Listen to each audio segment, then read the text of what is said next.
हमें एक बात समझिए,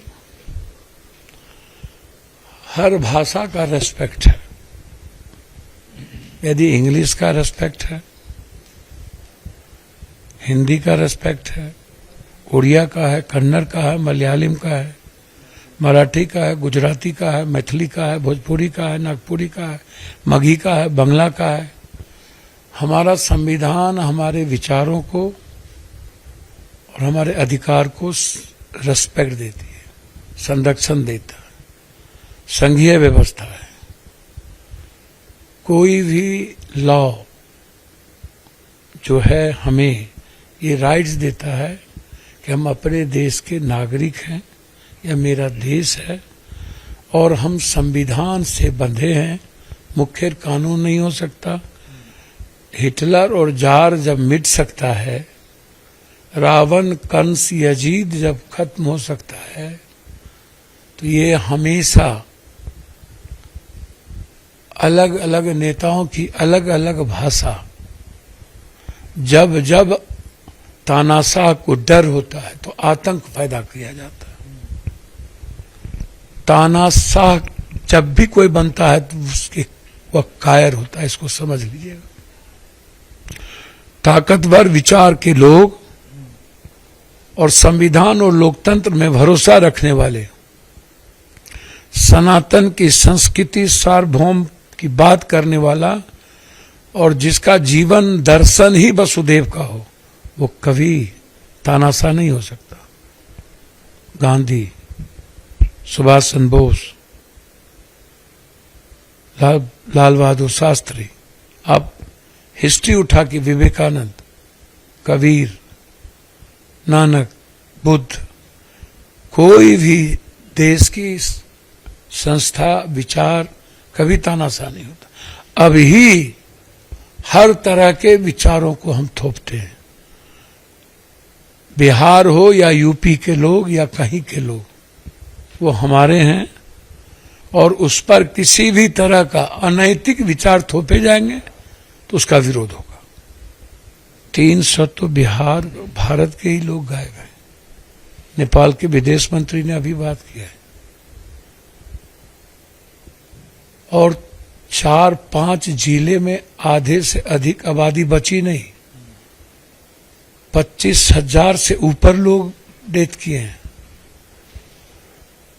नेपाल के 5 जिले में कुछ बचा ही नहीं है।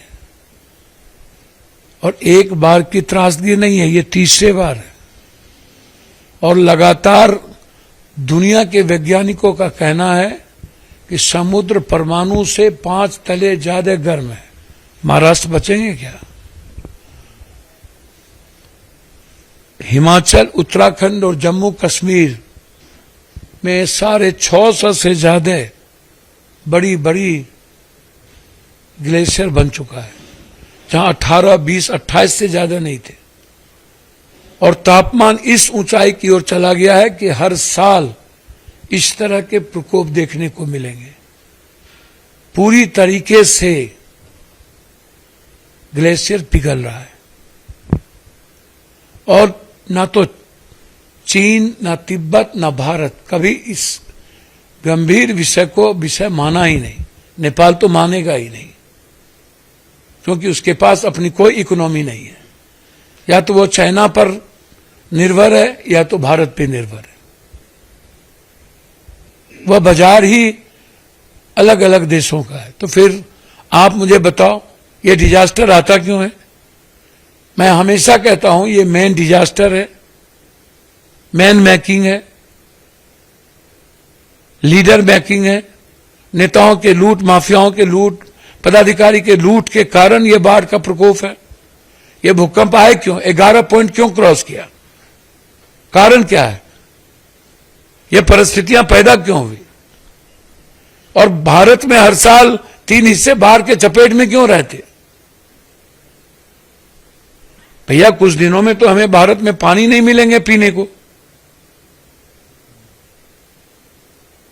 हमारी युद्ध ही होगी पानी पर। अभी फरक्का और बिहार के मुद्दों को लेकर के लगातार चर्चा हो रही है और डबल इंजन की सरकार है। भीमनगर बैरेज से लेकर के, कब आप भीमनगर बैरेज बनाए हो? पूरी की पूरी गाद का प्रेशर है, नदी की जितने बालू और गिट्टी और गाद है वो ऊपर जा रहा है, नदी ऊंचा हो गया, गांव और शहर नीचे चले गए हैं। मेरे पास कोई व्यवस्था नहीं है। लगभग बगहा और गंडक, महानंदा, कोसी, कोसी बलान, भूती, गंगा, सोन, जितनी नदियों को लो, सारी नदियों को इन लोगों ने, नेताओं ने लूट लिया है। अवसर है नेताओं के लिए डिजास्टर। जब जब आता है फ्लड फाइटिंग के नाम पर 2-4 हजार करोड़ कमा लेते हैं ये लोग, और हर साल इन लोगों का एंटी इरोजन काम होता है, फिर भी अस्पताल टूट जाता है, फिर भी बांध टूट जाता है, फिर भी मूसा काट देता है। तो ये सब कुछ हिंदुस्तान और दुनिया के नेताओं के कुकर्म के कारण। अच्छा, एक बात बताओ, मैं आपसे एक बात पूछ रहा हूं, आरएसएस को आता क्या है? आप हमको बताओ। सूरा, सबाब, कबाब, बीफ, नफरत। एजुकेशन से आरएसएस का कोई संबंध है क्या? ज्ञान है क्या? सावरकर ने तो भगवान के अस्तित्व को ही नहीं माना। दीनदयाल उपाध्याय और हेडगेवार ने तो राम को भगवान ही नहीं माना, अपने पुस्तक में लिखा। और सावरकर तो बीफ खा रहे थे, गांधी से कहा तुम भी आओ। और ना ही संविधान को माना, ना ही झंडे को माना, संविधान को जलाया, 40 साल झंडे को नहीं लिया।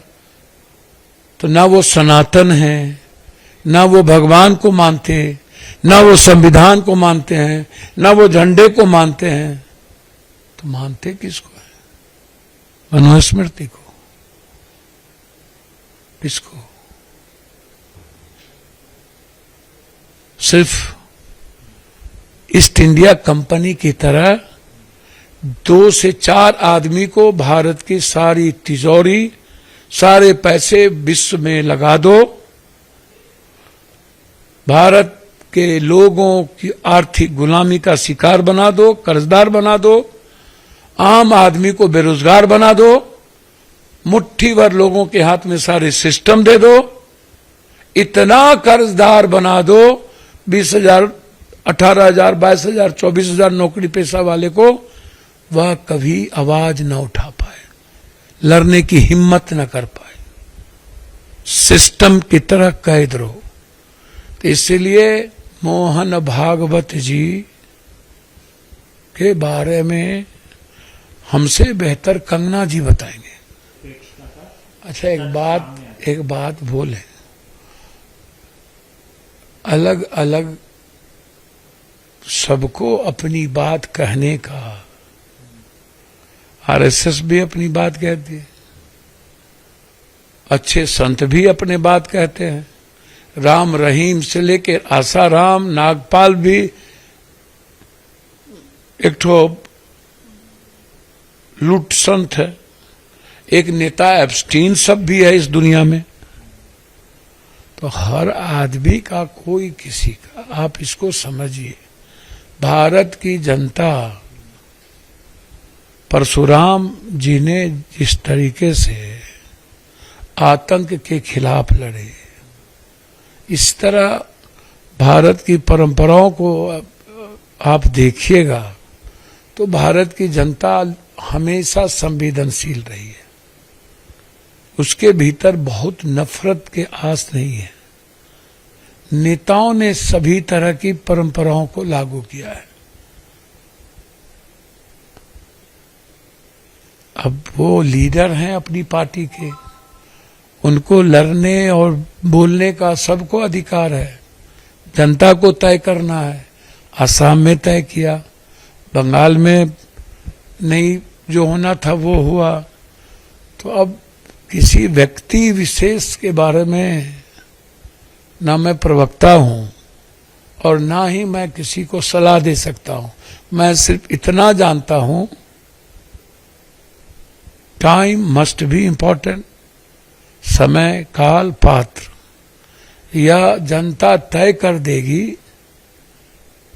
और खास तौर पर जैन जी और जैन अल्फा, जिसे ना तो इन नेताओं के आचरण और चरित्र और चिंतन के खिलाफ जो गुस्सा है, 80 साल में जो इन लोगों ने उन्माद पैदा किया है, लूटा है, बांटा है और बच्चे के उम्मीद और उसके आने वाले भविष्य के सपने को जो रौंदा है, उस सब का हिसाब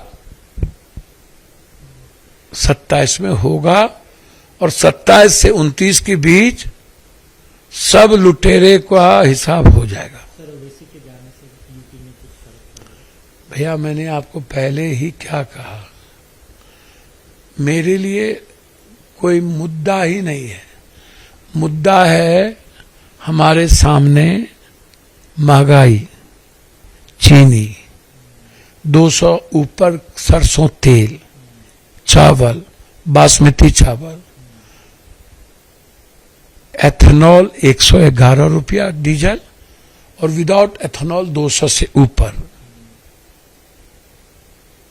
चीनी कितना तो टमाटर कितना। हमारे लिए मुद्दा है गैस।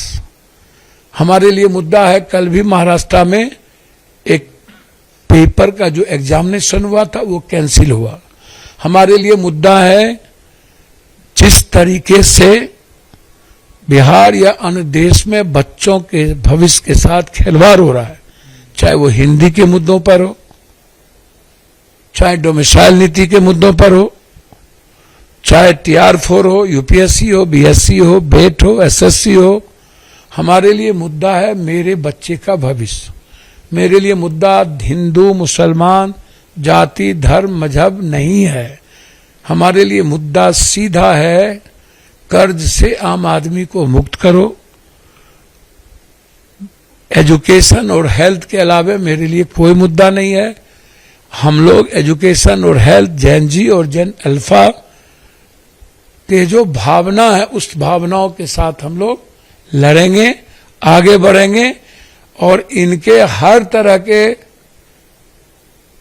ताकतवर दौलतमंद उद्योगपतियों और इनके मार्केटिंग को खत्म करेंगे।